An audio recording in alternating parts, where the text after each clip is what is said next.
Estamos de volta com o nosso Mais Vida e o assunto agora são as nossas competências e habilidades socioemocionais. É verdade, olha, nós já sabemos que elas são fundamentais para o nosso bem-estar e para as nossas relações pessoais. Mas é muito importante que a gente esteja sempre assim aprendendo, acrescentando novas informações sobre esse assunto e, claro, desenvolvendo essas competências. Com certeza, para nos ajudar a compreender melhor os benefícios de exercitarmos as nossas habilidades socioemocionais e descobrirmos o papel delas em cada situação, o quanto elas podem nos auxiliar no caminho aos nossos objetivos e realizações, a gente recebe agora a especialista em conteúdos socioemocionais, Francila Novaes. Francila, seja muito bem-vinda ao nosso Mais Vida. Tudo bem? Seja bem-vinda ao nosso programa. Prazer recebê-la.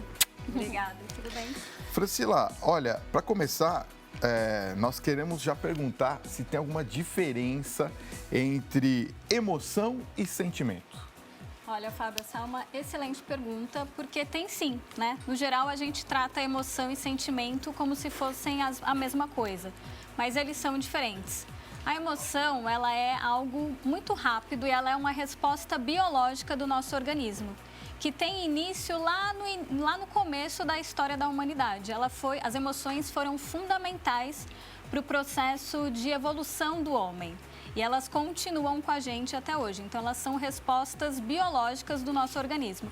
Enquanto os sentimentos, eles são mentais, né? Eles passam a partir das emoções, os sentimentos se desenvolvem. Então, eles são coisas diferentes, mas eles estão conectados. Ô, Francila, o que são as competências e as habilidades socioemocionais que a gente está tanto falando aqui no programa hoje? Legal. As habilidades e as competências socioemocionais, elas são um conjunto de valores, conhecimentos e atitudes que transformam não só o indivíduo, mas a sociedade também, né? Elas dão a capacidade da gente reconhecer aquilo que a gente sente, dar nome, lidar, fazer uma regulação emocional, ter empatia, que é uma coisa tão importante hoje em dia, né? Manter e construir relações interpessoais mais saudáveis e tomar decisões responsáveis. Então, decisões que não levem em conta somente o que é bom para o indivíduo, mas para o coletivo também, né? Então, elas são um conjunto de habilidades que nos capacitam a ter uma vida mais saudável. A gente percebe que é uma concepção importante até para a gente ter, desde o seio familiar até as nossas relações interpessoais. Como que a gente faz para desenvolver ou até mesmo para exercitar essas capacidades? As habilidades e as competências socioemocionais, elas podem ser trabalhadas de diversas maneiras, né? Algo que tem acontecido bastante é trabalhar isso desde a infância. Então, começar a fazer um trabalho intencional dentro da própria escola.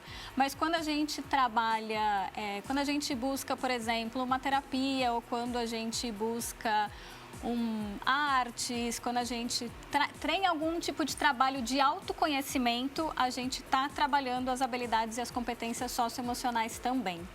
Quer dizer, elas são super importantes aí em vários momentos, não em todos os momentos das nossas vidas.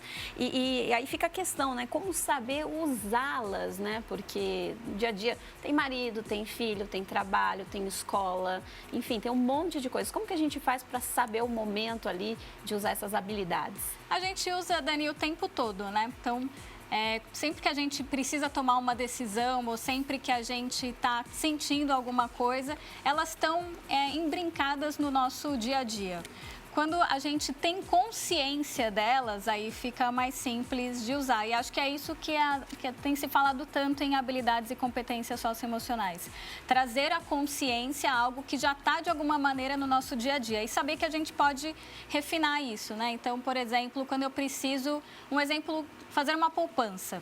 Fazer uma poupança para conseguir guardar um dinheiro ali todo mês, eu preciso, às vezes, regular o que eu estou sentindo, deixar de gastar em alguma coisa e aprender a dizer um não para mim mesmo. Quando eu dou esse não para mim mesmo, é uma forma de se regular emocionalmente também. Então, essas habilidades, essas competências interferem em todos os campos da nossa vida, né? Desde coisas simples como entender o que a gente está sentindo, a fazer uma poupança ou a seguir uma dieta, ou conseguir sentir empatia por outra pessoa e tudo mais. Agora, sabe uma coisa, Franciela, que eu acho que a gente pode ajudar, né, essas pessoas que estão nos acompanhando em todo o Brasil, é com relação à gestão, principalmente da autoestima, que eu acho que é um tema importante da gente falar, já que estamos falando dessas habilidades socioemocionais. Como que a gente pode ajudar aquelas pessoas a se ajudarem na questão da autoestima? Porque às vezes as pessoas estão, às vezes não, a gente vê aqui um número alarmante de pessoas depressivas, né? Estando até indo ao suicídio. Exato. Como que a gente ajuda, ou como que a gente pode se ajudar a ter uma autoestima mais elevada?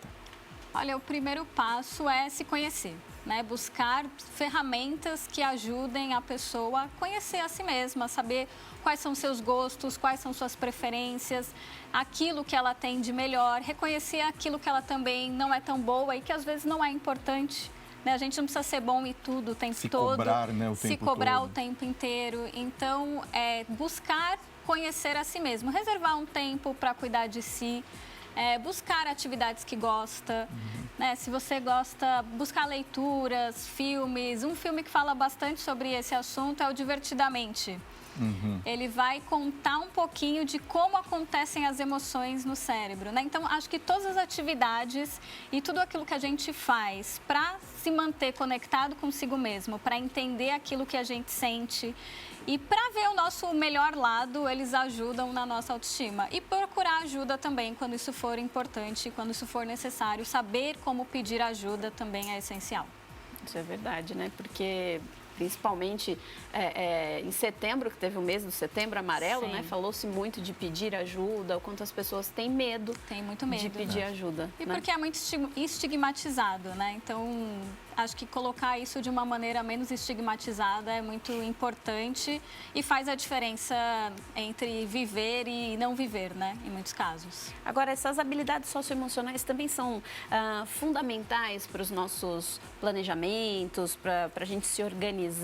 E por que é tão importante? Porque elas vão falar para a gente, elas vão nos ajudar a ter objetivos, por exemplo, a ter metas, que é aquela ideia da autorregulação. E é, inclusive, um dado super interessante a não procrastinar. A procrastinação, ela é um sintoma da nossa falta de regulação emocional. Então, quando a gente decide fazer algo mais prazeroso, em detrimento de uma atividade que é chata ou que vai demandar mais tempo, mas que vai fazer com que a gente alcance um objetivo futuro, por exemplo. E aí, quando eu abro mão de fazer algo imediato e consigo postergar isso, já é também uma maneira de me planejar, atingir metas, ter objetivos de longo prazo e saber que às vezes eu preciso fazer coisas chatas para atingir isso também, né? Bom, já nós vamos continuar com esse assunto que está super interessante, mas agora a gente tem um recadinho muito importante para você. Dá só uma olhada. Muito bem, e a gente continua com a especialista em conteúdos socioemocionais, Francila Novaes, falando sobre como exercitar as nossas habilidades socioemocionais, não é, Fabinho? É verdade, Dani. E ó, vamos perguntar sobre as crianças. Vamos. A Dani trabalhou aqui durante muito tempo com as crianças. 12 anos. Aqui na Rede Vida. Então, ela conhece bem desse caso. Eu queria fazer uma pergunta relacionada a esse público que prestigia a Dani até hoje.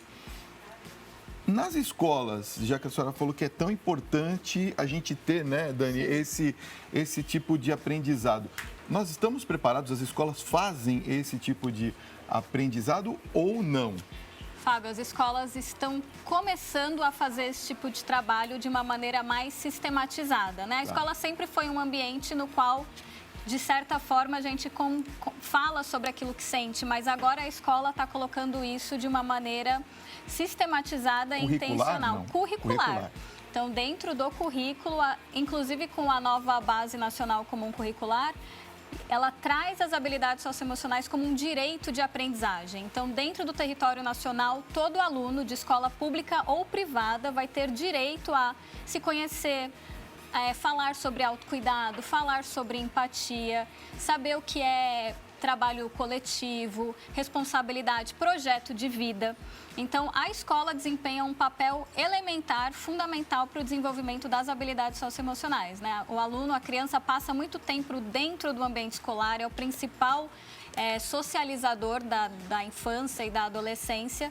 Então, a escola é um lugar muito especial e muito benéfico para esse tipo de trabalho. E as escolas brasileiras estão, sim, fazendo isso, o que é bem bom, né? Agora que nós temos consciência, né, dessas habilidades socioemocionais, o que a gente deve fazer quando perceber assim que está saindo do trilho? Estou saindo do eixo, estou me perdendo, o que eu posso fazer para me reencontrar de repente?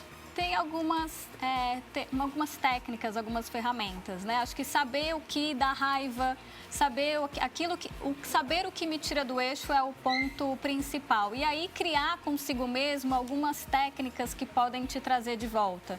Então, quando você perceber que tem alguma coisa ali que está te deixando chateado, pensar por que está rolando aquela chateação, quais são os motivos, tirar um tempo para descansar, sair, dar uma volta, tomar um chá. Criar uma conversa interna consigo mesmo, criar técnicas para se acalmar, assim, né? Acho que isso é um momento, isso faz com que a gente retome o trilho e volte a tomar boas decisões. Né? E isso demora quanto tempo, assim, só de curiosidade? Tem gente que demora mais, tem gente que demora 24 horas, 48 horas. Eu tô aprendendo ainda. Não dá para saber, né? Não tem uma receita. Né? Agora, para finalizar, Francila, tem alguma dica de ouro? Porque a gente vive num momento, né, Dani, muito estressante. Sim. Tudo estressa a gente. Às vezes a gente sai até de bom humor de casa, né? A gente acorda de manhã, bom dia sol, bom dia lua, vamos lá e vamos fazer. E de repente na esquina de casa já acontece alguma coisa. Toma uma fechada no trânsito, né, Dani? Já era. Foi embora, né, o nosso dia a dia. Tem uma dica de ouro para quando a gente, vamos dizer assim, tiver na vibe certa e a gente, de repente, fala assim, poxa vida, esse era o dia para ser o melhor da minha vida e não é mais, né? Como que a gente faz para fazer com que essa dica de ouro transforme a nossa vida emocional para que a gente possa tê-la com mais longevidade, vamos dizer assim? Acho que os dias que não são tão bons vão acontecer sempre, né? E algumas vezes é muito importante a gente acolher esses momentos nos quais a gente também não está se sentindo bem. Né? Eles também são naturais e fazem parte. Um pouco de resiliência, você quer dizer? Um pouco de resiliência e pensar que esses momentos também não são permanentes, eternos, né? Eles não são eternos, eles vão passar. E se blindar um pouco, né? Lembrar, criar um espaço interno aí para voltar quando o mundo estiver muito agitado. Muito bem. Francila, muito obrigada pelas dicas, por esclarecer as nossas dúvidas aqui relacionadas ao assunto. Obrigada a todos também.